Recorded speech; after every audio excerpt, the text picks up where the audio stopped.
Hello.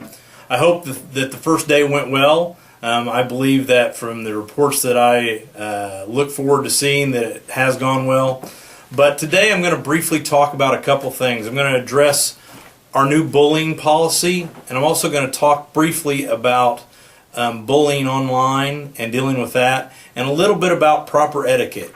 So today's a lot with your technology as well as how you act and interact with other students online. I'll go over a few things. When you have questions about the information I give you, you can ask your teachers after this video is over, or you can actually talk to me. I'll be at most of the lunch periods and also always in the hallways to discuss things.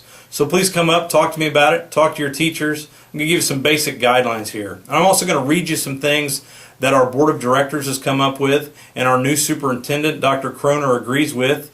He tells me that these things need to be implemented. I agree with him.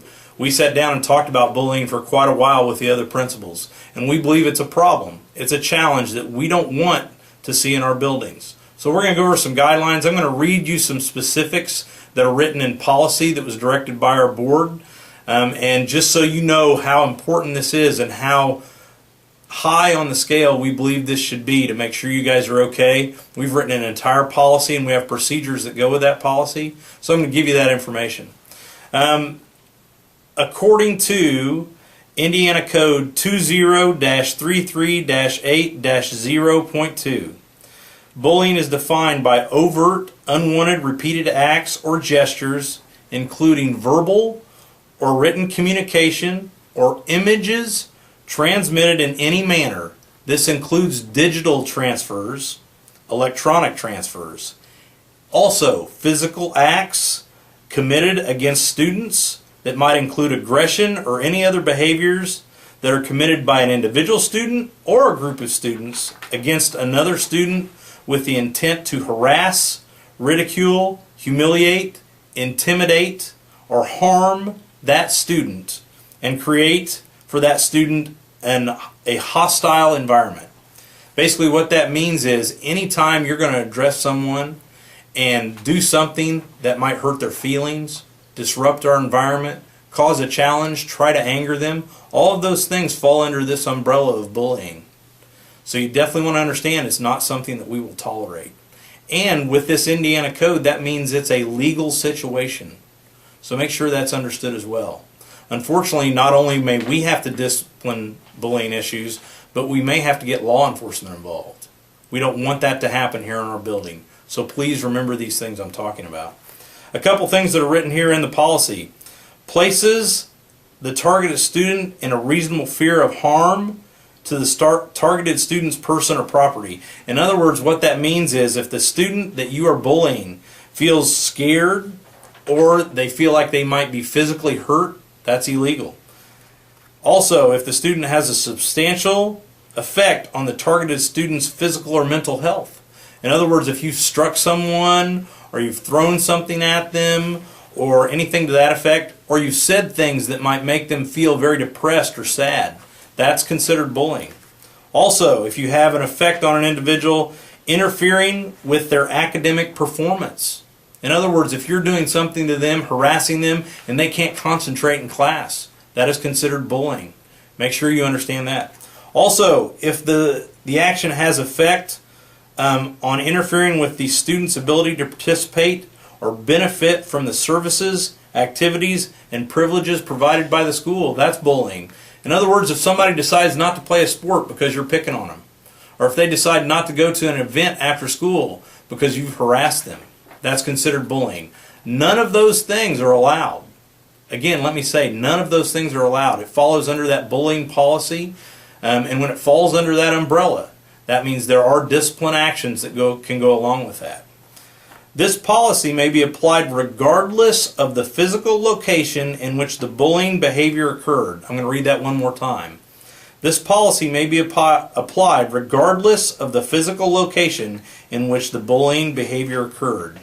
In other words, it doesn't matter where you're at. It doesn't matter if you're over here in the park. It doesn't matter if you're at home online. It does not make a difference. If that behavior affects someone else within our school, you can be disciplined for that. Again, just like I said earlier, Indiana code means that law enforcement can be involved. We don't want to go down that path. So again, like I said yesterday on the video, you as students control our climate. If you see someone and you feel like they're doing anything that might be considered bullying, tell them. We don't allow that. And if you don't feel comfortable doing that, just outside of the office of Mr. Grog is a form that you can fill out. And you can give that to us, and we will address it. Your name won't be used. We won't tell anyone how we found out about the bullying. But please let us know. Communication is so important. I understand the fact that sometimes you don't want to bring things up. You don't want to tell people what's going on. You don't want to say things you've seen. But I need you to do that. If you don't feel comfortable talking to that individual that you know is harassing someone or bullying someone, tell a teacher. Tell me. Tell Mr. Grog. Tell any staff member. It does not matter. If you don't feel comfortable doing that, we have sheets that are just outside Mr. Grog's office that you can fill out and tell us about it. We won't let anyone know you've talked to us, no matter whether it's verbal, written, it doesn't matter, by email. We won't let people know about that. But we do need to know if there's a challenge so we can fix it. The other component that I'll tell you about our bullying policy is that it's basically been implemented to prevent challenges for students. That's our big goal, to make sure no one's involved in a situation where they can't learn. I've got a couple other things here I want to talk about. When you talk about technology, it's great that we've got our new tablets. Those are awesome tools, and we'll be able to use them throughout the year in a multitude of ways. What I don't want to happen is that being an avenue for bullying to take place in. In other words, I don't want you to use this device in any way, shape, or form to harass someone. I don't want you saying things online that people might be able to misinterpret. In other words, always think about what you're saying online. Always make sure that you couldn't read that and think something other than what you're actually trying to say. Make sure that you're specific. Use good words. Just flat out be nice. Don't give someone the opportunity to misinterpret what you've said. Don't post pictures that people aren't allowed you're going to post, that people aren't aware you're going to post. Don't post those types of pictures. You know if someone's been embarrassed and there's a picture of them. You don't post those things. Never post an inappropriate picture. No matter if it deals with you or someone else. Never post an inappropriate picture. That will not be tolerated. And as well, that's obviously illegal. So we definitely don't want to go down that path. Cyberbullying, I'm going to give you a definition there. Cyberbullying occurs when someone sends hurtful messages online or by a cell phone. Those are both considered cyberbullying. It doesn't matter where you took the picture. It doesn't matter when you took the picture. If something's sent by cell phone or video or whatever it may be, you can be considered someone that is being involved in cyberbullying. And we don't want that. Big things to make sure you understand about that. Cameras on our devices as well as our phones, they should not be used in this building. There is no reason to do that unless a teacher instructs you to utilize them for a project. But those cameras, no matter if they're on your phone or on the device, they shouldn't be used. That's not something that we need to do. There will be times when we allow it. There'll be projects that we utilize within our curriculum that you'll be able to take pictures, and we'll encourage you to do videos. But this is not something we're going to do on a regular basis. Especially on those devices, those cameras should be off. Video should be off. Never to come on unless an instructor tells you to do so when you're in this building. Again, make sure you understand that. Also, something else you need to understand about these devices, they are not yours. Again, let me say that. These devices are not yours. You are utilizing something that is owned by Blackford Schools. We do not give you these devices. We rent them to you. And they are considered ours. So don't forget that they'll be picked up periodically. We'll be picking those up to update them. We'll be looking at things on them. Don't put anything on this device at all that you feel uncomfortable about other people seeing. Because we will see everything that's on there. Because we have to go through the programs. We have to look at the cameras. We have to make sure they're working properly. Do not put anything on these devices that you would feel uncomfortable showing to me. Again, do not put anything on these devices that you would feel uncomfortable showing to me. Make sure you understand that. Also, again, we'll pick them up and there'll be routine maintenance done on them. If there are challenges with your devices, the first person to talk to obviously will be your teacher. If you're during passing period and you know something's wrong, feel free to stop by the library and talk to Miss Gross. If it's during class time though, What you'll need to do is get a pass from your teacher. They will decide if it's important enough right then to send you down. When you ask to be sent because of a malfunction, they will decide when that's important. You don't make that decision. So make sure you understand that also.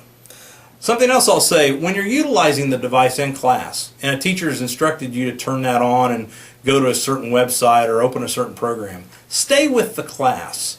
Do not have a split screen or have a game going when something's being told to you by a teacher. When instruction's happening, when the teacher has you doing a specific thing, I will never allow you to do two things at once unless that teacher's instructed it. Do not have a game turned on. Don't be chatting. Don't be doing a text. Don't be sending a message to anyone. Do what the teacher says. That's part of that respect I spoke of earlier. Make sure you understand, we do not allow things to happen that are not educational during class time. Do not have multiple screens. Do not have that device distracting you or anyone else in your classroom.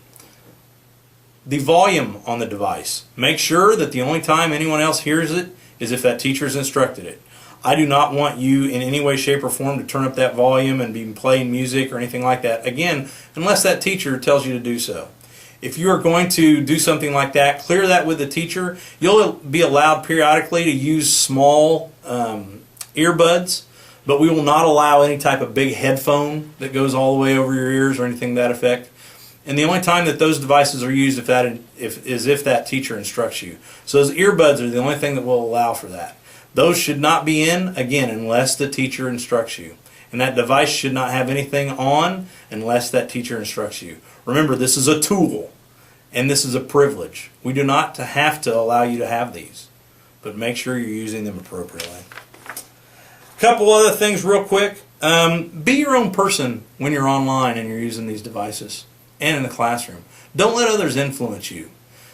If you have character all the time, when you turn this device on, don't change your character. Be someone that people can look up to. Be someone that your parents can brag on. Be someone that I can say, wow, they've done a great job. Again, make sure these devices don't change who you are. Be the person that you are at all times. Don't change because you're not looking at someone. Don't say something or type something in just because you're not looking at the person's face. Make sure you understand people will read these things, okay? And you're actually speaking to a real person. You can't hide behind the keyboard. Be nice online. I said that earlier. Make sure that you're just the same person you are when you're talking face to face. Be nice to people. Don't say something that people might misinterpret. Don't say something that you're trying to aggravate, intimidate, or harass someone with. Never make those statements.